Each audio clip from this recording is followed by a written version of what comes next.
Hi all, Heisenberg's uncertainty principle എന്ന് ചോദിക്കുന്ന ഒരു ഷോർട്ട് ക്വസ്റ്റ്യൻ നമുക്ക് നോക്കാം. A golf ball has a mass of 40 grams and a speed of 45 meter per second. If the speed can be measured with an accuracy of 2%, നമുക്ക് കണ്ടുപിടിക്കേണ്ടത് uncertainty in position ആണ്. So delta x ന്റെ value എത്രയാണ് എന്ന് നമുക്ക് കണ്ടുപിടിക്കണം. And നമുക്ക് എന്ത് തന്നിട്ടുണ്ട്? മാസ് തന്നിട്ടുണ്ട്. മാസ് എത്രയാണ്? 40 ഗ്രാംസിലാണ് മാസ് തന്നിരിക്കുന്നത്. മാസിനെ നമ്മൾ എന്തിലേക്ക് ആക്കണം? കിലോഗ്രാംസിലേക്ക് ആക്കണം. ഗ്രാമിനെ കിലോഗ്രാമിലേക്ക് ആക്കണമെങ്കിൽ ബൈ 1000 ചെയ്യണം. സോ ഇതെങ്ങനെ വരും? 40 into 10⁻³ kilograms എന്ന് പറഞ്ഞ് എന്ത് കിട്ടി? മാസ് കിട്ടി. അങ്ങനെ വയ്ക്കാം. ഇനി എന്ത് ചെയ്യാം? നമുക്ക് വെലോസിറ്റി തന്നിട്ടുണ്ട് 45 meter per second എന്ന്.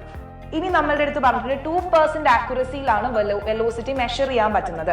അപ്പൊ അൺസർട്ടനിറ്റി ഇൻ വെലോസിറ്റി കണ്ടുപിടിക്കാനാണ് ആ 2% തന്നിരിക്കുന്നത്. Which means 2% of 45, that is 2/100 of 45. അപ്പൊ എത്ര കിട്ടും? 0.9 meter per second ആണ് അൺസർട്ടനിറ്റി ഇൻ വെലോസിറ്റി. ഇനി നമുക്ക് എന്താ കണ്ടുപിടിക്കേണ്ടത്? അൺസർട്ടനിറ്റി ഇൻ പൊസിഷൻ അല്ലേ? അപ്പൊ ഹൈസൻബർഗ്സ് അൺസർട്ടനിറ്റി പ്രിൻസിപ്പിൾ നമ്മൾ അപ്ലൈ ചെയ്യാണ്. Delta x into m delta v is equal to h/4π.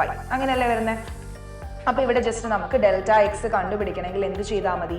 Values substitute ചെയ്ത് കൊടുത്താൽ മതി അല്ലെ? h/4π into m into delta v ചെയ്യാം അല്ലെ? അപ്പൊ എല്ലാവരെയും സബ്സ്റ്റിറ്റ്യൂട്ട് ചെയ്ത് കൊടുക്കുക. എച്ചിന്റെ വാല്യൂ എത്രയാണ്? 6.626 ഇൻറ്റു 10⁻34 ഡിവൈഡഡ് ബൈ 4. പൈയുടെ വാല്യൂ എത്രയാണ്? 3.14.